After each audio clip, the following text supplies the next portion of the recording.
It was our anniversary that day. But my husband, Harry, didn't come home until the morning because he said he was busy with work. Spending our anniversary alone was a first for me. I ate the cold cake I had prepared, cutting it into small pieces while watching a lively variety show. Maybe he's cheating. With that thought, the cake I brought to my mouth tasted like sand. If he really is cheating, I couldn't quite tell if I was supposed to feel sad or angry. After supporting each other for so long, to think of betrayal just as we were starting a new chapter of our lives together, I wondered what kind of feelings I should harbor. One thing was for sure, what is Harry thinking at his age? If he is cheating, I'll definitely make him regret it. Alone in the quiet night, I stared at the half-eaten cake and made up my mind. Looking for something that could be definitive proof of his infidelity, I rummaged through Harry's room and saw several documents sticking out from the bookshelf. Casually pulling a few out, I found something unexpected. A divorce paper, and this is. What I found was a divorce form and a marriage form, only filled out with Harry's name. I almost tore up those two papers in the moment, but quickly calmed myself down. I will never forgive you. I'll make sure you regret what you've done. My name is Emily. 23 years ago, when I gave birth to my son, I was young and had planned to go back to work after some of the early childcare, but my husband, Harry, didn't support the idea of me resuming work. In Harry's view, it was ingrained that men should work outside and women should take care of the home. It would be a lie to say I had no desire to be a stay-at-home mom at the time, so I accepted his suggestion and quit my job. My son's name is Leon. Living up to his strong name, Leon grew into a kind and sturdy young man. He graduated from the university he wished to attend and secured a job, which was a relief to me. Once Leon moved out to live on his own, our home became a place that evoked a mix of loneliness and a sort of happiness at sudden moments.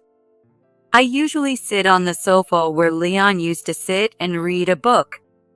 I read mystery novels that I couldn't concentrate on when I was busy, and when I tire of reading, I close my eyes and sink deep into the sofa. The curtains, left open, flutter in the gentle breeze, carrying a faint scent of osmanthus. Ah, it's that season again. It was around this time of the year that I married Harry. The autumn is starting, isn't it? In the quiet living room, I find myself smiling at no one in particular. One holiday, I was cleaning the entrance early in the morning. The air was crisp and getting a bit cold, but because I was still dressed for summer, I ended up feeling quite chilled.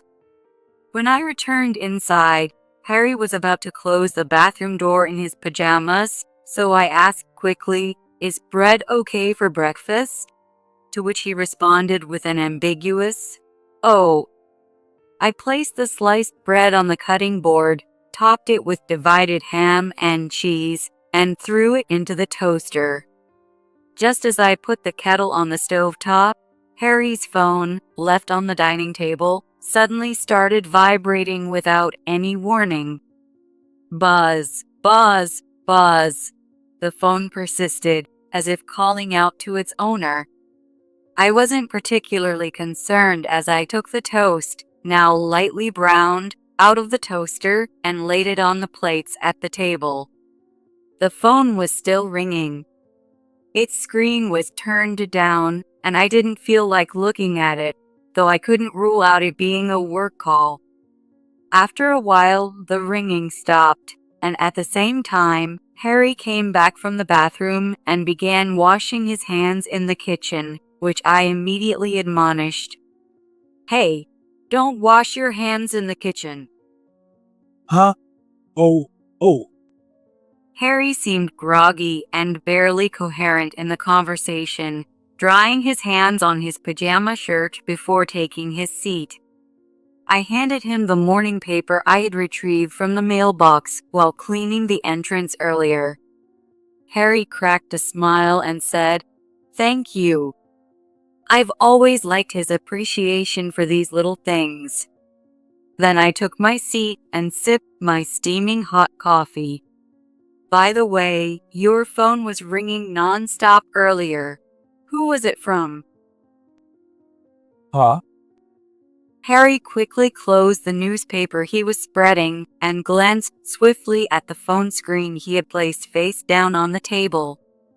Then, with a panicked look, he said to me, Hey, you didn't look at my phone, did you? "Huh? No, but who was it from?" Who? I'm in the middle of an important work discussion. There's some info I'd rather keep private. Harry said that with a slightly annoyed expression as he quickly stuffed toast into his mouth, and he retreated to his room without much attention to the newspaper. Why is he angry, I wonder? As I pondered, placing the dishes in the sink, my phone rang. I picked up my continuously charging phone from the kitchen corner, carefully unplugged it, and held it to my ear. The call was from my son, Leon. "What's up?" I asked, and Leon replied, "Just checking if you're okay." I could imagine him blushing over the phone. Isn't he supposed to have a girlfriend instead of calling his mom on a holiday morning? I was about to ask, but then I thought about Harry's earlier behavior and decided to tell Leon about it as it happened. That's probably Dad cheating on me. Leon joked, and I couldn't help but laugh. Afterward, we talked about how Leon was struggling with cooking for himself since living alone, and I promised to email him my personal recipes later. After a bit of thought, I started typing the recipe for minestrone on my smartphone, a favorite of both Harry and Leon. Use fresh tomatoes, not canned. The soup, which uses some consommé but primarily relies on the flavor of vegetables, was first praised by Harry as delicious when I made it at the beginning of our marriage. While I was frantically typing on my unfamiliar smartphone, Harry silently left the house. I heard the front door close. The sound of the car engine revving up and driving away gave me an odd sense of unease. Through a gap in the curtains, I just stared at the taillights of Harry's car as he drove off. It was another day. That day was our anniversary. But Harry didn't come home until morning, saying he was busy with work. It was my first experience spending our anniversary alone, eating the cold cake I had prepared while watching a lively variety show. Maybe he's cheating? With that thought, the cake I tasted felt like sand. If he really was cheating, I wasn't sure whether to feel sad or angry. Having supported each other for so long, and just as we were about to start a new life, just the two of us, what feelings should I harbor if this was indeed betrayal? One thing was certain: what was Harry thinking at his age? If he is cheating, I'll definitely make him suffer. In the quiet night, alone, I stared at the half-eaten cake and made my decision. That was the day my plan began. When Harry took a shower, I immediately checked his WhatsApp on his smartphone. The screen was locked, but after seeing how Harry unlocked his pattern lock a few times, I deciphered it was a very simple spiral pattern within a few days. Unaware, Harry carelessly left his poorly secured smartphone around the house, giving me the chance to sneak peeks over several days. I searched for any incriminating evidence of infidelity. I proceeded carefully so as not to alert Harry, and finding suspicious conversation content, I struggled not to show the tightening in my chest and the quiet anger rising within. I maintained a poker face as I served dinner as usual. Tonight's dish was minestrone, a favorite of both Harry and me. Usually, I use fresh tomatoes, but tonight I used canned tomatoes that were on sale from abroad, and I added more consommé than usual. This tastes better than usual, this minestrone. Really? I'm glad. I smiled. Several years ago, when Harry was warned by the doctor during a health check to cut down on his salt intake, I took it seriously and subtly reduced the salt in our meals. However, today, I loaded the food with as much artificial seasoning and salt as possible, drawing out only the flavors. Throughout the meal, Harry kept checking his phone. While I sipped the soup, I stared coldly at him, but he didn't seem to notice. "You seem very busy lately. I'm worried about your health." Well, there's work, but there's also socializing with colleagues. I've been going out for drinks more often with clients lately. I see. Honestly, there are days I don't really want to go, but it's unavoidable. It's part of networking. I guess I felt a bit more relaxed since Leon started living on his own. A bit more relaxed. I mulled over this in my mind. Is it normal to feel relaxed and start cheating once your child is independent? I held back from retorting and said something I didn't mean. That's tough. After dinner, while pretending to be engrossed in a not-so-interesting variety show, I continued the routine of sneakily checking Harry's phone as soon as he went to take a shower. By gradually checking his phone interactions, I discovered he was involved with 2 women. While Harry was at work, I decided to record details about these 2 women in a notebook. I could hear the chirping of birds in the distance. On a Wednesday, under a clear blue sky, I sat pondering, clicking my pen repeatedly. One of Harry's affairs, a woman named Marissa, appeared to be the receptionist at a business partner's company. Some of their messages were genuinely work-related, but given the frequency of Harry's messages, she seemed to be the main affair. Marissa is 27 years old. Considering Harry is 51, I wondered if he was genuinely taken seriously by her, and it even felt pathetic. Yet, the image of Harry leering at a young woman who could be his daughter made my skin crawl with disgust. The other woman, recently met, named Lydia, seemed to have met Harry while out drinking with colleagues. She is a divorced woman who contacts Harry excessively often, sending messages and calls incessantly without waiting for his reply, which I found quite bothersome. Harry seemed to want to end things with Lydia, but it appeared he couldn't manage to break it off cleanly, and their exchanges were filled with confusion. As I was searching for something decisive to prove his infidelity, I rummaged through Harry's room. Casually pulling out a few papers from the bookshelf, I found something unexpected. A divorce form, and this is. What I found were a divorce form and a marriage registration form filled out only with Harry's name. I nearly tore those 2 papers up in a moment, but quickly calmed myself. Perhaps Harry wants to marry the young woman, Marissa. However, the situation with Lydia, who is divorced, seems complicated, and Harry himself must be pondering what to do.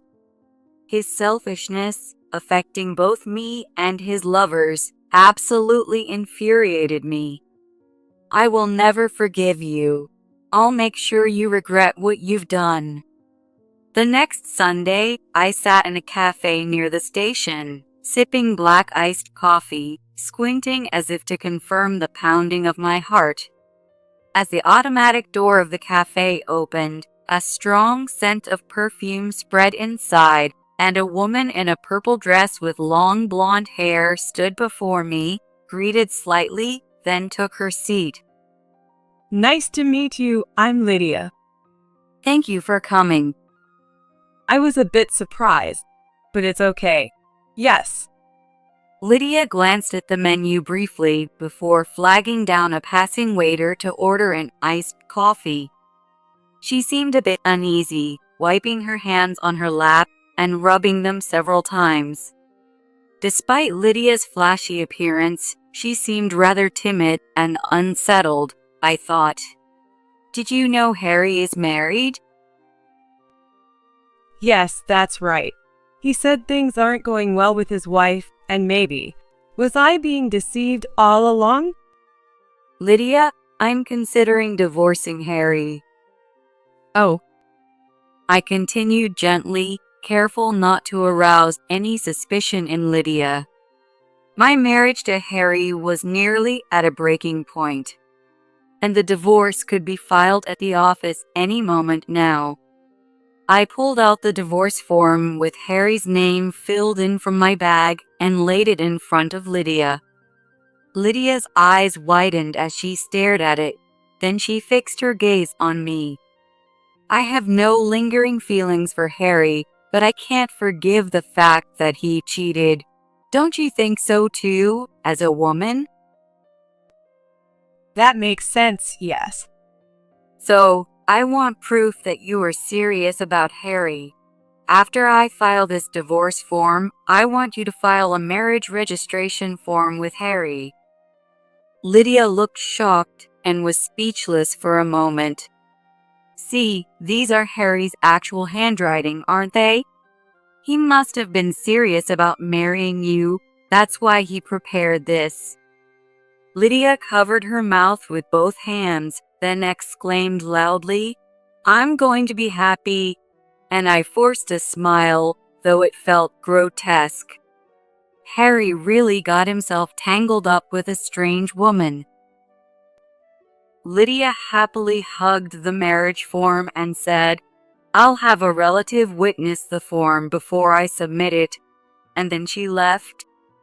Just before she left, Lydia asked me seriously if Leon and I could witness the marriage form, which wiped the fake smile off my face, but I politely declined, and she twisted her lips into a smile, saying, "Surely not?"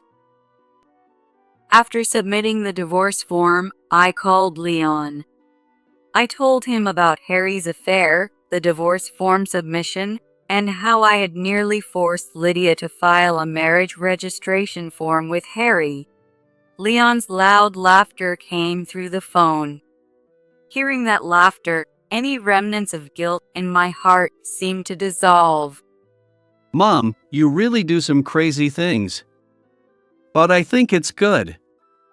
I won't see Dad anymore. I didn't think he was that kind of person. Thank you. Hearing your voice made me feel relieved. Is there anything I can do? I'm here to help if there's anything. I declined his offer and thanked Leon, then hung up and decided to take the train back to my parents' house. When I arrived home after transferring trains, my elderly parents greeted me with surprised faces. My father, who had retired, had taken up gardening near our house, and unbeknownst to me, it had grown significantly, with a large container of vegetables like those used by wholesalers placed in front of our house. When things had settled down, my parents served coffee, and I began to tell them everything and discussed what to do next. At first, my parents were very upset and couldn't believe Harry had cheated, but eventually they accepted the situation and suggested concrete plans like moving back home to live with them. My father, with a calm expression, said, "Leon is no longer a child, Emily. You should do what you feel is right. and I was happy that he agreed I could live at their home. A few days later, Harry contacted me after finishing an overnight job. I had already verified with his workplace that this overnight job was a lie, and he was probably staying at the younger mistress, Marissa's house. When Harry returned home to find nobody there, he called me, puzzled. The house isn't clean, and the laundry is still hanging. What's going on? Oh, I called your office and they said you were on leave. I thought maybe you were cheating somewhere. What? Hey, what are you talking about? I spat back, knowing everything, and told him about all that had happened. From the other end of the phone, I could visualize Harry's agitation.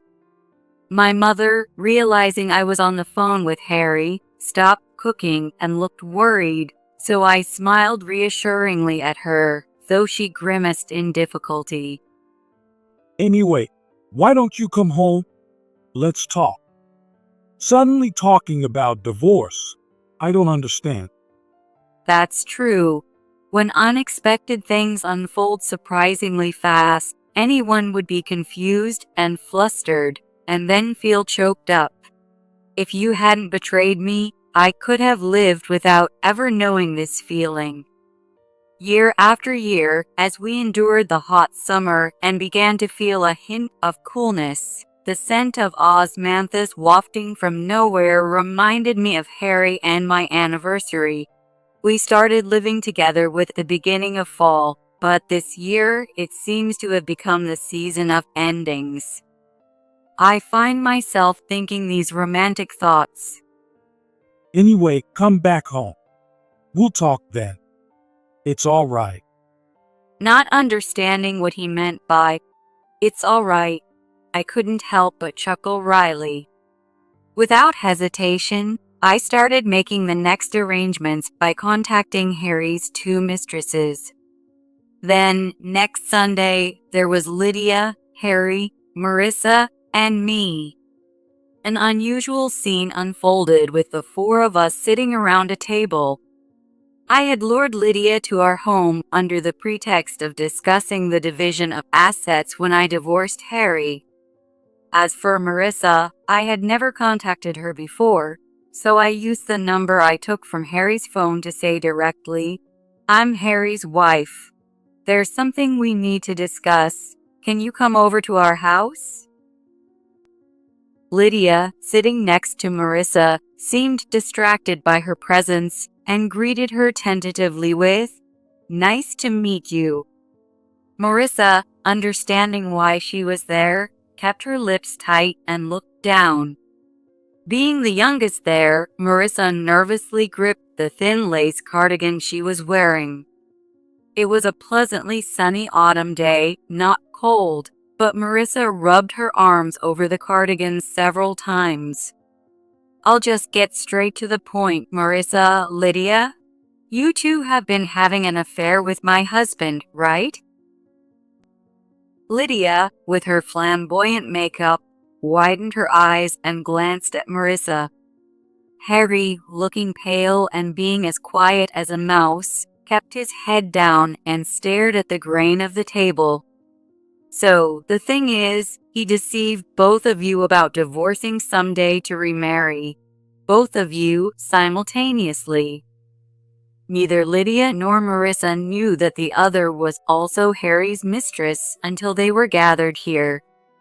Marissa, likely expecting to push me towards divorce, was shocked to find not only another mistress, but that Harry had already filed a marriage registration with Lydia. What? You're already divorced from your wife and married to someone else? Wait a minute. What's going on? You were cheating with someone else too? Wait. Don't all talk at once. My head's about to explode. Let's just calm down for a moment. Emily, get everyone something to drink. "What? I'm not your wife anymore? You make it yourself." Stunned by my response, Harry clutched his chest and grimaced in pain. After a few seconds, he began apologizing profusely with his forehead touching the living room floor. What's the point of such a cheap apology? I'm sorry. I'm really sorry. I'm kind of over it, but you'll still have to pay a decent amount of alimony. Ah, know that. I smiled and continued. I'll also be claiming damages from you, Marissa, and Lydia. Of course, I've already consulted a lawyer, and if you two decide to sue Harry for damages, that's your business and doesn't involve me. Afterward, Marissa coldly berated him, and Lydia looked around, unsure of what to do, restless in her actions. So the story about his wife cheating and being close to divorce was a lie too. Know that. To think I shared such a boring man and such boring moments. Marissa cradled her head in self-mockery and sighed softly. From a distance, I observed Harry and the others, thinking how ugly it all was. There were still things I needed to do. I felt that my life would not be pleasant unless I properly demanded damages from Harry and his mistresses. Marissa, perhaps indifferent by then, readily agreed to the compensation claims facilitated through the lawyer. Marissa, as she declared, also demanded alimony from Harry, who until the end hoped I would agree to a reduction in the claim, but I insisted on full payment without mercy. Harry decided to sell the house he owned based on Lydia's suggestion and use the proceeds for the payment. This way, Harry managed to prepare the alimony but lost his place to live and had to move to Lydia's parents' house. Although the marriage registration with Lydia was submitted without his consent, if he were to revoke this as well, he risked Lydia demanding alimony, and it seemed Harry no longer had the financial leeway for that. I later heard from relatives that since living with Lydia's parents, Harry had been under considerable restraint. Since their remarried life began from an affair, Lydia worried Harry might cheat again and would call his workplace daily to confirm he went to work and insisted he come straight home after work. Moreover, her family home is in a very rural area, lacking even street lights and corner stores along the way home from the station. On weekends, Harry was used to fix up the old family home and was exploited by his elderly in-laws, completely losing his freedom. It was rather pitiful that Harry wasn't even allowed to have a smartphone, and he was only given the bare minimum pocket money. Marissa and I completely cut ties with Harry and each returned to our own lives. Since Marissa was a business contact of Harry's, the affair became a rumor at his workplace too, and I heard through the grapevine that he was feeling isolated there. But all that was no longer my concern. I was now relaxing back at my parents' home, helping with the farm work. Before I was married, I used to help my father with his hobby of gardening, and now we were producing enough to sell to the local supermarket, keeping me busy and fulfilled. Occasionally, Leon visits home. On some evenings, we dine together, and I decided to make minestrone. Using the tomatoes my parents harvested at the end of summer before they spoiled, throwing them into a large pot. "You make such sophisticated dishes," my mother remarked curiously as she watched me cook, but I assured her with a smile, "I'm sure you'll like it." I laid the finished dish on the table, and seeing everyone enjoy it made me smile uncontrollably. The soup, low in salt, but rich in vegetable flavors, might not have been the most stimulating, but it felt like it gently merged into our bodies.